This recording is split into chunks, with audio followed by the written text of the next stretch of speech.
নমস্কার বন্ধুরা, রিনা সাহা ইউটিউব চ্যানেলে আপনাদের সকলকে জানাই স্বাগত।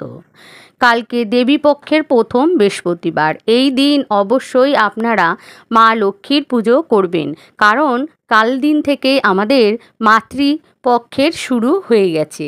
তাই এই পবিত্র দিনটিতে আপনারা শঙ্খ কিভাবে রাখবেন এবং কিভাবে রাখা উচিত এবং শঙ্খ কী করে রাখলে এবং বাজালে কি কি ফল পাওয়া যায় সেই নিয়েই আজকে আমরা আলোচনা করব।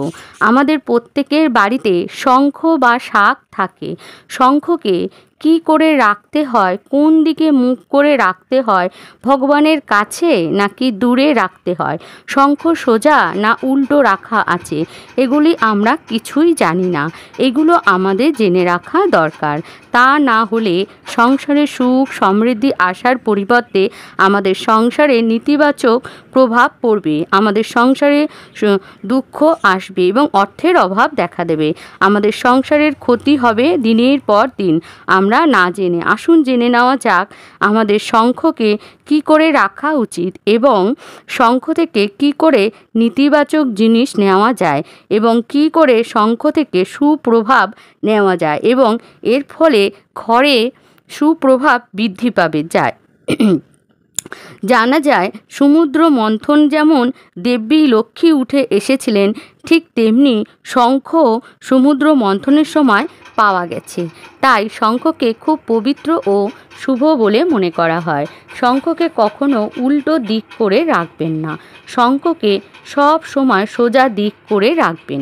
আমরা অনেক সময় দেখি অনেক বাড়িতেই দেখা যায় সোজা দিককে অনেকেই উল্টো দিক ভাবে, আবার শঙ্খের উল্টো দিককে সোজা দিক ভাবে। কিন্তু আমি আজকে আপনাদের বলে দেব শঙ্খ রাখার সঠিক দিক কোনটি এবং নিয়ম কোনটি, কি করে শঙ্খ বা শাঁখ রাখতে হয়। আমাদের বাড়িতে যে বাজানোর শঙ্খ সোজা দিকে এই রকম হয় এবং শঙ্খের উল্টো দিক এই রকম দেখতে হয়। জল শঙ্খ সব সময় এইভাবেই রাখতে হয়। এটিই হচ্ছে জল শঙ্খের সঠিক নিয়ম। জল শঙ্খ কখনো খালি রাখবেন না, শঙ্খের মধ্যে একটু জল দিয়ে রাখবেন যেই শঙ্খটি আপনারা বাজান, এবং জল শঙ্খে অল্প চাল ও কয়েন দিয়ে রাখবেন, কখনো খালি রাখবেন না। বাজানের শঙ্খ লাল বা হলুদ কাপড় দিয়ে শঙ্খকে পেঁচিয়ে বা ঢেকে রাখবেন। এই শঙ্খকে আপনি পুজো করবেন, কারণ মনে করা হয় শঙ্খের মধ্যে মা লক্ষ্মী ও ভগবান বিষ্ণুর বাস। এবং আপনারা সবাই দেখেন ভগবান বিষ্ণুর হাতে শঙ্খ থাকে, গদা চক্র পদ্ম ফুল এবং শঙ্খ থাকে এবং মা লক্ষ্মী ও ভগবান বিষ্ণুর অত্যন্ত প্রিয়। শঙ্খ কখনো মাটিতে রাখবেন না। শঙ্খটিকে বাজানোর পর শঙ্খটিকে ধুয়ে রাখবেন, না ধুয়ে শঙ্খ কখনো রাখবেন না। পারলে বাড়ির যে লক্ষ্মী ও ভগবান বিষ্ণুর নিকট সব সময় রাখবেন। আপনার ঠাকুর ঘরে পূর্ব দিকে বা উত্তর পশ্চিম দিকে আপনি শঙ্খটি রাখবেন। বিনা কারণে শঙ্খ বাজাবেন না। শঙ্খ বাজানোর নিয়ম আছে। শঙ্খ সাধারণত 3 বার বাজানো হয়ে থাকে, সেই নিয়মটি পালন করবেন। শঙ্খ 3 বার বাজালে ভগবান বিষ্ণু জাগে, 4 বার বাজালে অসুরদের আহ্বান করা হয়, অর্থাৎ ডাকা হয়। কারণ যখন সমুদ্র মন্থন করা হয়েছিলেন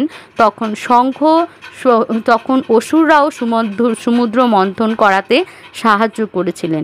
তাই 4 বার শঙ্খ বাজালে অসুরদেরকে আহ্বান করা হয় বা ডাকা হয়। তাই সব সময় মনে রাখবেন 3 বার শঙ্খ বাজাবেন। যে কোনো শুভ অনুষ্ঠানে শঙ্খ বাজানো হয়, তবে বিনা কারণে শঙ্খ বাজাবেন না। এতে মা লক্ষ্মী ও ভগবান বিষ্ণু রুষ্ট হন। এবং সকাল ও সন্ধ্যাবেলায় অবশ্যই শঙ্খ বাজাবেন। বৃহস্পতিবার অবশ্যই শঙ্খ বাজাবেন, উলুর ধ্বনি দেবেন। এবং কাল বৃহস্পতিবার দিন দেবী পক্ষের শুরু হয়ে গেছে। তাই আপনারা ভুল করেও শঙ্খকে উল্টো করে রাখবেন না এবং মাটিতে রেখে দেবেন না। শঙ্খটিকে সোজা এবং সুন্দর করে রাখার চেষ্টা করবেন। বন্ধুরা, আজকের ভিডিওটা এই অবধি, এখানেই শেষ করছি। আপনারা ভালো